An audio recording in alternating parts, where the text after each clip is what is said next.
Hi friends, I'm really excited to bring you my new flow, happiness and heart openers.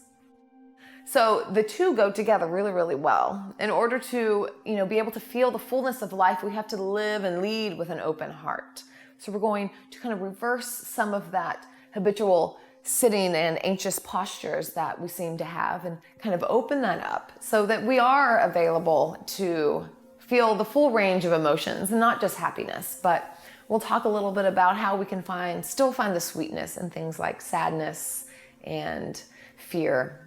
Because there's always a way to be okay with what is and to find that inner contentment, knowing that we have a full range of emotions and that will always be the case, but being able to find that sweet spot and that happiness in all. I hope you join me. Thanks so much.